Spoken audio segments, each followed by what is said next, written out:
Hello and welcome to my channel, The Hope and Healing Hub, where I talk about recovery, I talk about what's worked for me, what's worked for others, and what's still working for me. My name's Luis. I've been in recovery for almost 16 years. I am a substance abuse counselor. I've been doing that for the past 8 years, so half of my recovery life, I've been doing that. It's something that I truly love and doing, and it's part of my recovery too. But it's been so beneficial to me, and my hope is that there's somebody out there that might be listening, that they've tried before and can't figure it out. Maybe I might give you some words of encouragement, give you some ideas, and that's what I'm here for. I'm really here to share how I did it, how others have done it. And today I want to talk about change. Change is, I think, one of the hardest things to do. I'd say it's in the top 3 things when it comes to leaving substances. It's on the top 3. First one is definitely going to be not doing the substance, not using. Second one is going to be the changes that have to take place. And I'm not going to sit here and go, they don't have to take place, but it is important that there are changes to be made. I think a lot of people have a hard time knowing what's involved with not using or drinking. It takes change in your lifestyle. And some of you, that's all you know. And that's scary. That's scary as hell. Because it's like going into a world that you've never been before. Even though you might have had a few tastes of it, but it wasn't what you liked when you felt sober, when you didn't have a drink, when you're around people and you're just used to having a drink or using and being around people and being social. It's going to take that. It's going to have to be part of your lifestyle, but it doesn't have to be all in one shot. So going back to changes, they have to happen. They will happen as long as you commit yourself to those changes. So hope to inspire you to make these changes, talk about some of the changes that are going to be beneficial to recovery and how to get through them. And again, it's part of a learning process. It's part of a process. So I'll talk about the first one, which is relationships. Relationships will change. Doesn't mean you have to cut off relationships. It just means that you might have to keep an arm's distance. And then while you're in the process, while you're in recovery, you're going to realize or recognize that, hey, maybe this relationship is not going to be beneficial to me in my recovery. And you'll know, hey, you know what? I'm going to have to cut this relationship off. It doesn't mean stop talking to the person. It just means not being around that person when the person's using or drinking, or in whatever events, however your relationship was. Because this relationship could just be someone that you used with or drank with. And that's all that relationship was. And that's easier to leave those. It's like, oh, this is just my drinking buddy. That's all we did together, drink. That's all we did. Yeah, maybe once in a while we hang out and we didn't drink. But what was that like?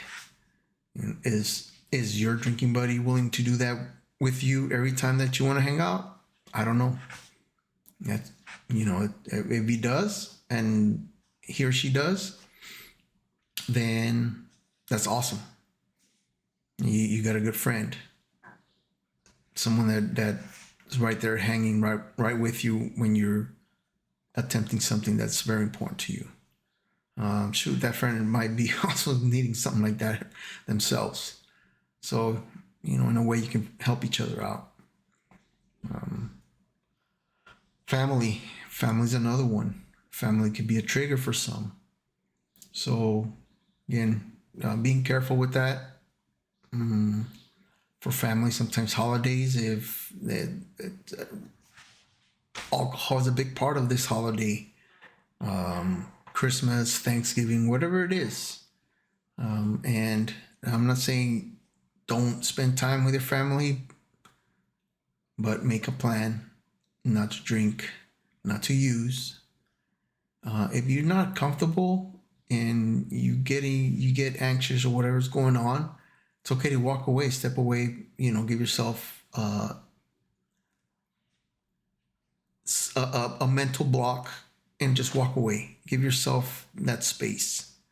You owe it to yourself. Give yourself the space, walk away, help out with some, even try and connect with a relative that you haven't connected with in a long time. And hopefully they're not drinking. But try and do that and see where that goes.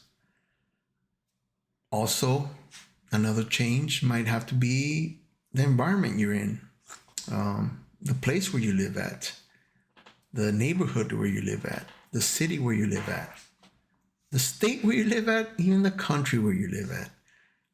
Those are very drastic and costly changes. But sometimes these things can happen, and you can look at it as a clean slate to start off a different life. And I'm not saying it's a way to get away from your problems, because sometimes those problems are why you used or drank. But it is a nice breather. That way you have time to process on what you were running away from, if you were running away from something, and find that connection of what your relationship was to your substance of choice. Again, that takes time. It takes weeks, months, years. For me, there's times where I'm like, yes, that makes sense. Why I'm this way, why I did this. And it's alleviating when I realize, yeah, that makes sense. And a lot of times is that those things that hurt, those things that I've done, those things that have happened to me, those things that people don't like to talk about, all those wonderful, shitty things. And sorry for my cussing. It's another thing that I stopped doing, especially once I stopped drinking. Just stop cussing. I'm not angry all the time, especially after being hungover. I'm not as angry and irritated, so there's no need for me to cuss. So I like that aspect. So another change is career. You might have to change jobs. I wouldn't, like I said, I wouldn't want you to get to a position where you have to take a pay cut or anything like that. But again, there's a few people that might be in the, let's just say, the drinking establishments, jobs where it just made it easy for you to have a few. And that might have to change. I'm not saying just walk away from your job. Again, I'm not going to tell you what to do. These things, you kind of have to take a step back and then figure out, okay, how am I going to do this? Can I do this? Should I do this? And you need to figure out an outway goal, like, well, if I stay it's going to be hard for me to not use, but okay, but it's going to be more challenging. And, I like to say stuff like that, challenge accepted. All right. So, that's just, to me, life is a bunch of challenges. And then if I'm ready for it, I'll say, you know what? Challenge accepted. And I know when to walk away. I know when to walk away or when to challenge myself. I like challenging myself. Makes me feel like I'm still alive. Like, hey, that's what life is. And what am I going to learn from this challenge? What am I going to benefit from this challenge? So I don't go blind into this challenge. I'm careful, and then I'll go into that. And again, with help, right? Finding that mentor, finding somebody to help me going through this challenge. And that's how I've been doing a lot of things in my life since I stopped drinking. So I've made those changes as hard as they were. I've pushed away friends, family. I'm in the military, so I'm always changing where I live, which is good. It's good for me. That helps me out. But some of you that are been in the military or know how military is it's hard too, because the lifestyle of a service member seems like more than half is about alcohol, is about drinking. So that's I would say I've been in the military for almost 22 years, and 3/4 of that I haven't drank. So I said, all right, challenge accepted. It's been challenging, but I've learned a lot. So if there's something that I might have said about changes that you want me to elaborate some more, please let me know in the comments, and I will respond to you on how to make these changes. What is it going to take? Some of you already know what it's going to take to make these changes. It's just taking that step. All right. Again, take that step. Have somebody right there to help you out. That's just what it's gonna take for a lot of people. Because by yourself, it's gonna be hard.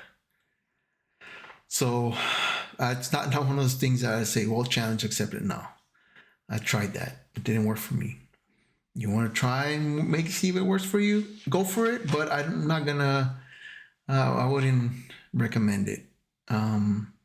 So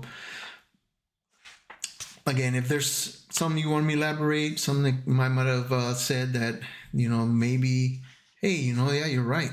I do need to make these changes. Or if you made some changes already and you are in recovery, let me know what you've done. I like to hear those stories. Like I said, I've been doing this for 8 years as a counselor, and I've helped a lot of people. And I don't go and see, hey, how you doing? When's the last time you drank, or nothing like that. I sometimes I do hear back or find out because I'm moving a lot, so I don't get to hear these recovery stories, and I like hearing recovery stories. That helps me push on and do what I'm doing. So that's why I do this. I love doing this job. I love sharing what I know, what's worked for me, and I hope that it works for you. And if there's something you want me to talk about, please leave it in the comments, and I will definitely make a video about it. Or I'll respond to you directly. I would like to respond to you directly. That's my goal, to respond to everybody that comments directly. And please give me any feedback that you have. If there's something that I can improve on, please let me know. I'm open to feedback. So thank you for watching, and see you next time.